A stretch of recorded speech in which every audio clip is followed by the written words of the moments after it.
పంచభూతాన్ని వాడుకుంటున్న తర్వాత వాటిని అశుద్ధి చేస్తున్నాము. మరి వాటిని శుద్ధి మన ఉంది ఇవాళ అన్నం వండుకుంటున్నాం, మరి రేపు అందులో వండుతామా? కడగాలి. దాన్ని ఏం పెట్టి కడగాలి? ఏం పెట్టి కడిగితే పోతుందో జిడ్డు, అది పెట్టిగా ఆ జిడ్డును వదిలించాలి. మళ్ళీ అప్పుడే మనకు ఆ పాత్ర పనికి వస్తుంది. అలాగే మనం ప్రతిరోజు అగ్నిహోత్రం ఎందుకు చేస్తున్నాము అంటే ఈ వాతావరణాన్ని మనం అశుద్ధి చేస్తున్నాము. మరి మన శరీరాన్ని శుద్ధి చేసుకుంటున్నాము వేటి ద్వారా? సబ్బుల ద్వారా, శంఖ ద్వారా, మరి ఇంకా రకరకాల సుగంధ ద్రవ్యాల ద్వారా మనం వాటిని శుద్ధి చేసుకుంటున్నాం. అలాగే మన కళ్ళు, మన చెవులు, మన నోరు లేచినప్పటి నుంచి పడుకునే వరకు అన్ని పళ్ళతోటి అది మొత్తం కూడా బాగుండట్లేదు కాబట్టి మళ్ళీ ఉదయాన్ని మనం శుద్ధి చేసుకుంటాం.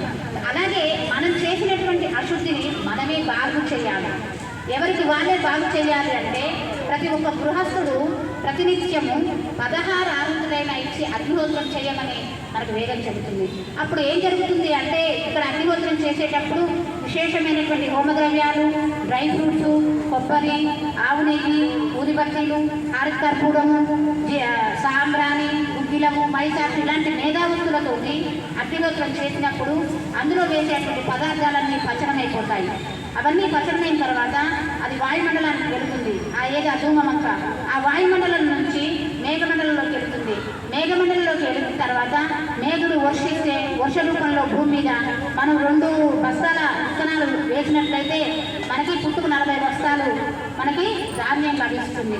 అందుకే వర్షాలు లేకపోతే వర్షేష్టి యజ్ఞాలు చేస్తారు, పిల్లలు కలగకపోతే పుత్రకామిష్టి యజ్ఞాలు చేస్తారు. ఈ విధంగా అగ్నిహోత్రాలు ప్రతి దానికి అగ్నిహోత్రం చేయడానికి వీలు ఉందన్నమాట. మనం చేసేటువంటి అశుద్ధిని మనమే శుద్ధి చేయాలి కాబట్టి ప్రతి నిత్యం 16 ఆహుతులైన అగ్నిహోత్రం చేయాలని వేదం మనకు చెప్తుంది. మరి ఇప్పుడున్నటువంటి